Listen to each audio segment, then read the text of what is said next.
ನಮಸ್ತೆ ಸ್ನೇಹಿತರೆ, ಆರೋಗ್ಯದ ಅಡುಗೆಗೆ ನಿಮ್ಮೆಲ್ಲರಿಗೂ ಸ್ವಾಗತ. ಇವತ್ತು ಹಾಲಿಗೆ ಹಾಕ್ಕೊಂಡು ಕುಡಿಯುವಂಥ ಒಂದು ಆರೋಗ್ಯಕರ ಪುಡಿನ ಹೇಳ್ಕೊಡ್ತೀನಿ. ಇದು ಮಕ್ಕಳ ಆರೋಗ್ಯಕ್ಕೆ, ಮಕ್ಕಳ ಬೆಳವಣಿಗೆಗೆ, ನಿಶಕ್ತಿ ಇರೋರಿಗೆ, ಮಕ್ಕಳಿಗೆ, ದೊಡ್ಡೋರಿಗೆ ಎಲ್ಲರಿಗೂ ತುಂಬ ಒಳ್ಳೆಯದು. ಈ ಪುಡಿನ ನಾವು ದಿನಕ್ಕೆ ಒಂದು ಸಾರಿ ಹಾಲಿಗೆ ಹಾಕ್ಕೊಂಡು ಕುಡಿಯೋದ್ರಿಂದ ಆರೋಗ್ಯ ತುಂಬ ಚೆನ್ನಾಗಿರುತ್ತೆ. ಬನ್ನಿ ಇದನ್ನು ಹೇಗೆ ಮಾಡೋದು ಅಂತ ನೋಡೋಣ. ಮೊದಲಿಗೆ ನಾನಿಲ್ಲಿ 1/4 kg ಮಖಾನನ ತೊಗೊಂಡಿದ್ದೀನಿ, ಅಂದರೆ ಕಮಲದ ಬೀಜ. ಇದರಲ್ಲಿ ನಾರಿನಾಂಶ, ಕ್ಯಾಲ್ಶಿಯಂ ಅಧಿಕವಾಗಿರುತ್ತೆ. ನಿಶಕ್ತಿಗೆ, ಮಲಬದ್ಧತೆಗೆ, ಮಾನಸಿಕ ಒತ್ತಡ ಕೂಡ ಕಡಿಮೆ ಮಾಡುತ್ತೆ. ಶುಗರ್ ಪೇಷಂಟಿಗಂತೂ ಇದು ತುಂಬ ಒಳ್ಳೆಯದು. ಇದು ಚೆನ್ನಾಗಿ ಬಿಸಿ ಆಗೋವರೆಗೂ ಸ್ವಲ್ಪ ಹುರ್ಕೋಬೇಕು. ಆನಂತರ 100 ಗ್ರಾಮಿನಷ್ಟು ಬಾದಾಮಿನ ತಗೋತಾ ಇದ್ದೀನಿ. ಇದರಲ್ಲಿ ವಿಟಮಿನ್ ಇ ಹೇರಳವಾಗಿರುತ್ತೆ. ಮಧುಮೇಹಿಗಳಿಗಂತೂ ತುಂಬ ಒಳ್ಳೆಯದು. ವಾತದೋಷ ಕೂಡ ಇದು ಕಡಿಮೆ ಮಾಡುತ್ತೆ. ನೆನಪಿನ ಶಕ್ತಿಗೆ, ಕಣ್ಣಿನ ದೃಷ್ಟಿಗೆ, ಕೂದಲು ಉದುರುವಿಕೆ ಸಮಸ್ಯೆ ಇದ್ದರೆ ಅದನ್ನು ಕೂಡ ಕಡಿಮೆ ಮಾಡುತ್ತೆ. ಚರ್ಮದ ಕಾಂತಿಗೂ ಇದು ತುಂಬ ಒಳ್ಳೆಯದು. ಹೃದಯದ ಆರೋಗ್ಯಕ್ಕೂ ಕೂಡ ಬಾದಾಮಿ ತುಂಬ ಒಳ್ಳೆಯದು. ಇದನ್ನು ಕೂಡ ಚೆನ್ನಾಗಿ ಹುರ್ಕೋಬೇಕು. ಬಿಸಿ ಆಗೋವರೆಗೂ ಹುರ್ಕೋಬೇಕು. ಎಲ್ಲ ಪದಾರ್ಥನೂ ಸಣ್ಣ ಊರಿನಲ್ಲೇ ಹುರ್ಕೋಬೇಕು, ಜಾಸ್ತಿ ಉರಿ ಇಟ್ಕೊಂಡು ಹುರ್ಕೋಬಾರ್ದು. ಇದು ಆಗಿದೆ ನೋಡಿ, ತೆಗಿತಾ ಇದ್ದೀನಿ. ಆನಂತರ 100 ಗ್ರಾಮಷ್ಟು ವಾಲ್ನಟ್ಟನ್ನು ಹಾಕೋತಾ ಇದ್ದೀನಿ. ಇದು ಆಲ್ರೆಡಿ ಕ್ರಿಸ್ಪಿಯಾಗೇ ಇರುತ್ತೆ, ಇದನ್ನೇನು ಜಾಸ್ತಿ ಹುರಿಯೋದು ಬೇಡ. ಇದು ಕೂಡ ಹೃದಯದಲ್ಲಿರೋ ರಕ್ತನಾಳಗಳಲ್ಲಿ ರಕ್ತ ಹೆಪ್ಪುಗಟ್ಟುವಿಕೆಯನ್ನು ಇದು ತಡೆಗಟ್ಟುತ್ತೆ. ಮೆದುಳಿನ ಆರೋಗ್ಯಕ್ಕೂ ಕೂಡ ಇದು ತುಂಬ ಒಳ್ಳೆಯದು. ಮರುವಿನ ಕಾಯಿಲೆ ಕೂಡ ಇದು ಕಡಿಮೆ ಮಾಡುತ್ತೆ. ಇದು ಕೂಡ ಹುರಿದಾಗಿದೆ ನೋಡಿ, ತೆಗಿತಾ ಇದ್ದೀನಿ ಇವಾಗ. ಆನಂತರ 50 ಗ್ರಾಮು ಪಿಸ್ತಾನ ಹಾಕೋತಾ ಇದ್ದೀನಿ. ಪಿಸ್ತಾದಲ್ಲಿ ವಿಟಮಿನ್ B6 ಹೇರಳವಾಗಿ ಇರುತ್ತೆ.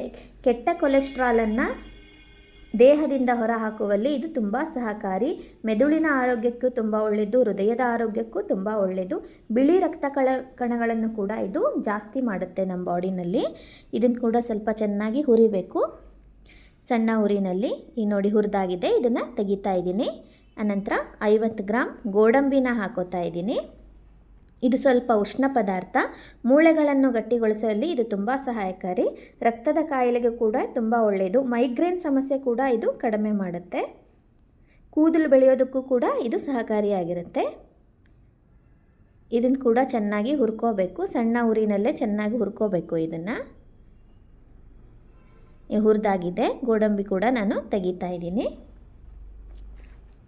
ಆನಂತರ 50 ಗ್ರಾಮ್ನಷ್ಟು ಸೋಂಪನ್ನು ಹಾಕೋತಾ ಇದ್ದೀನಿ. ಇದರಲ್ಲಿ ವಿಟಮಿನ್ಸು, ಫೈಬರು, ಆ್ಯಂಟಿ ಆಕ್ಸಿಡೆಂಟು ಎಲ್ಲವೂ ಇದೆ. ಅಜೀರ್ಣ ಸಮಸ್ಯೆಗಂತೂ ಇದು ತುಂಬ ಒಳ್ಳೆಯದು, ಅದು ಎಲ್ರಿಗೂ ಗೊತ್ತು. ಹೊಟ್ಟೆ ಉಬ್ಬರ, ವಾತದೋಷ ಎಲ್ಲದಕ್ಕೂ ಪರಿಹಾರ ಕೊಡುತ್ತೆ. ಕಣ್ಣಿನ ದೃಷ್ಟಿದೋಷಕ್ಕೂ ಒಳ್ಳೆಯದು. ಮೂಳೆಗಳ ಆರೋಗ್ಯಕ್ಕೂ ಕೂಡ ತುಂಬ ಒಳ್ಳೆಯದು. ಮುಖದಲ್ಲಿರುವಂಥ ಮೊಡವೆಗಳನ್ನು ಸಹ ಇದು ಕಡಿಮೆ ಮಾಡುತ್ತೆ. ಇದನ್ನು ಕೂಡ ಚೆನ್ನಾಗಿ ಹುರಿದು ತೆಗಿಬೇಕು. ಆನಂತರ ಬಿಳಿ ಎಳ್ಳನ್ನು 50 ಗ್ರಾಮ್ ತೊಗೊಂಡಿದ್ದೀನಿ.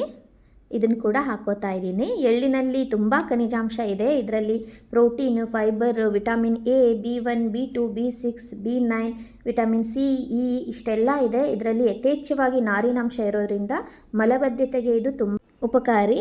ಹಾಗೆ ಹೆಚ್ಚಿಗೆ ಕ್ಯಾಲ್ಶಿಯಂ ಇರೋದರಿಂದ ಮೂಳೆಗಳನ್ನು ಗಟ್ಟಿಗೊಳಿಸುವಲ್ಲೂ ಇದು ಪ್ರಮುಖ ಪಾತ್ರ ವಹಿಸುತ್ತೆ. ಕ್ಯಾನ್ಸರ್ ಕಾಯಿಲೆಗೂ ಕೂಡ ಇದು ಒಳ್ಳೆಯದು ಅಂತ ಹೇಳ್ತಾರೆ.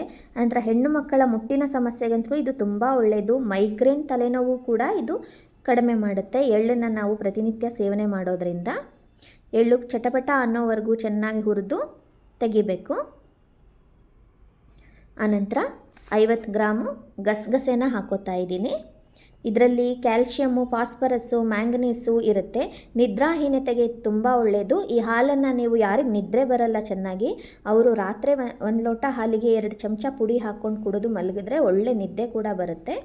ತಂಪು ಪದಾರ್ಥ ಕೂಡ. ಇಷ್ಟೆಲ್ಲ ನಾವು ಡ್ರೈ ಫ್ರೂಟ್ಸ್ನ ಹಾಕಿದ್ದೀವಲ್ಲ, ಅದರಲ್ಲೆಲ್ಲ ಸ್ವಲ್ಪ ಉಷ್ಣ ಇರುತ್ತೆ. ಅದನ್ನು ಕಡಿಮೆ ಮಾಡಬೇಕು ಅಂದರೆ ನಾವು ಗಸಗಸೆನ ಬಳಸಲೇಬೇಕು.